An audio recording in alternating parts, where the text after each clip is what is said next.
Hi guys, welcome to your tutorial on how to use Google Keep to save notes for any type of research that you're doing. If you are not already there, if you will please type in the bit.ly address that's on the screen right now, that will take you to our Brookville Library page, which is where we will start today. So on the library page, right by the Symbaloo symbol, you will see a little yellow box with a light bulb in it. If you'll click on that, that is going to take you to Google Keep. You can also always access Google Keep by going to keep.google.com. And once you've accessed it a few times, it'll also start showing up in your box full of boxes up at the top where you can access other Google things. I'm going to get to my teacher account here and just talk to you for a moment about what Google Keep is. So as you guys can see on my screen, I've got some notes here, and they kind of look like sticky notes, or if you're familiar with the website Padlet. And these notes can be formatted so that they are a like to-do list. So as we're planning an upcoming event, I've got a to-do list here that I've shared with a couple other people that are helping me with this event. They can also be just notes that I type myself. So where my mouse is right now, this was when I was in a professional development a little while ago and wanted to save some notes, and so I saved them here. Or they can be saved information from websites. So this is when I was working with another teacher on keeping information for an argumentative essay, and so I saved my website here, and then I actually saved text from the site itself right there. So the easiest way to get to using Google Keep is to add the Chrome extension, which you probably don't have right now. So we're going to go ahead and open up a new tab and type in Google Keep Chrome extension. And when you do that, your first link is going to probably be the Chrome Web Store. You're going to click on that, and then your screen is going to look a little different than mine. You're going to have a blue button that says Add to Chrome. You're going to make sure that you add it to Chrome. You're going to say yes if it asks if you're sure, and then you will see a couple things happen. This will turn green, and you will have a little gray box up at the top that has that light bulb in it. Okay? While we're here, do go ahead and look up at the top of your screen and see if you have your name right there. If you don't, you probably have a little circle icon with a little grayed out person in there. And if you'll go ahead and click on that place, it's going to let you log in. And I want you to go ahead and log in with your Campbell County school address. Go ahead and say yes to anything that it asks you. It's going to ask if you want to link your data, and you're going to say yes, and then for some reason it's going to tell you that it can't. Don't worry about that, just go ahead and log in, and so then you'll see your name like mine up here, but you'll see a little red circle with like a line through it on the side. By logging in like this, it is going to log you into everything Google. So anytime you're using Chrome, it's always a good idea to log in just like that, because then you don't have to keep re-logging in on everything Google. Okay?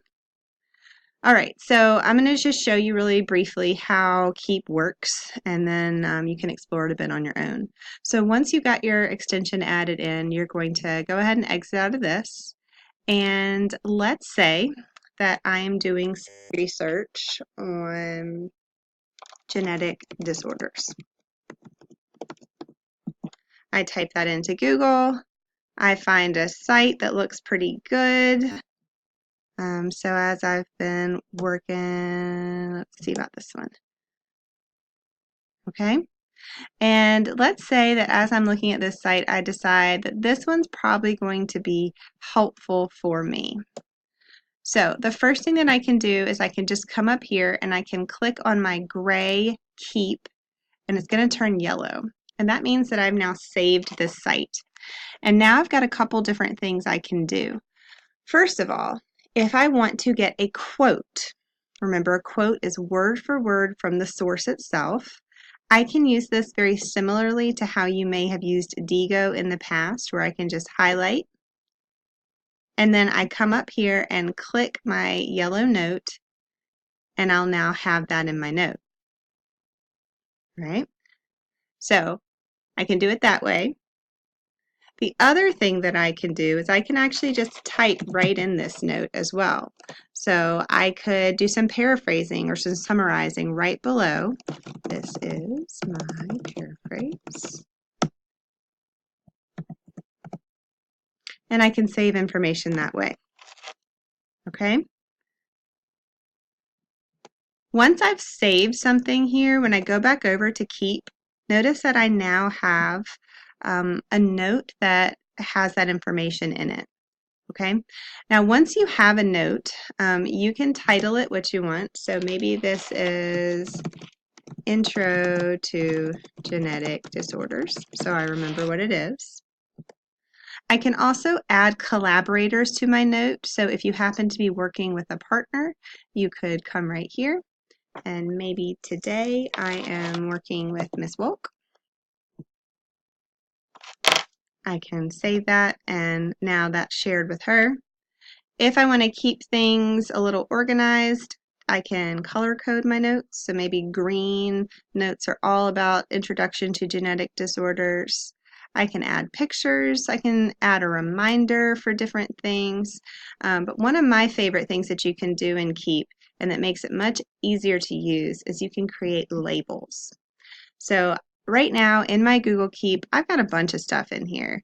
I've got stuff for 10th grade career inquiry, National Honor Society, professional development, and an assignment I was working with Miss Daly's class.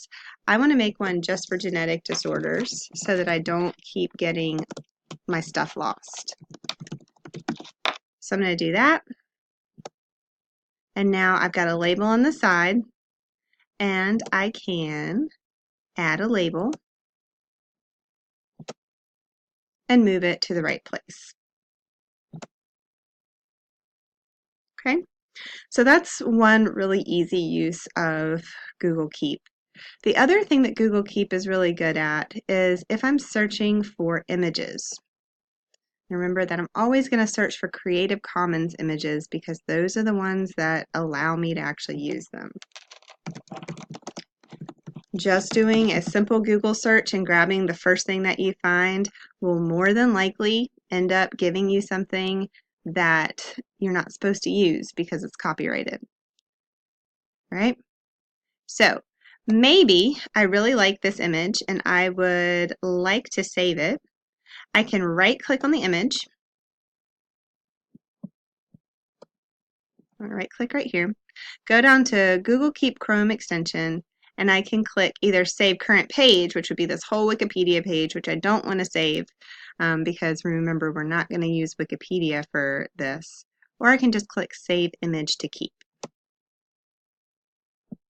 And once I have that image saved, I can take a note below. So this picture would be perfect for my slide about how mutation carries.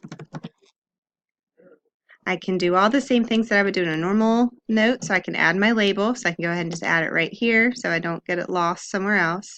And then when I go back over to Google Keep, my actual image is there and not the whole page. So that's a really easy way to save images. Okay, so Google Keep is fantastic for taking notes, whether you're quoting, paraphrasing, or summarizing. It's great for saving images. And then it's also nice because it saves all of our sources so that when we go back at the end and do our citations, we are sure that we have the correct source. The other thing that you can do, last thing, is let's say I'm using a book and I just want to take some notes here. I can just click right up at the top and take a note right there. And this is where I can put my quote from a book. This is a great website. I can type my paraphrases. I can do whatever I need to do, but I can also just start typing my own note and put it here as well. Okay, so there are some other features of Google Keep that I'll be showing you guys as we move along, but to get started, there's your first beginning steps. Good luck, let me know if you have questions, and enjoy Google Keep.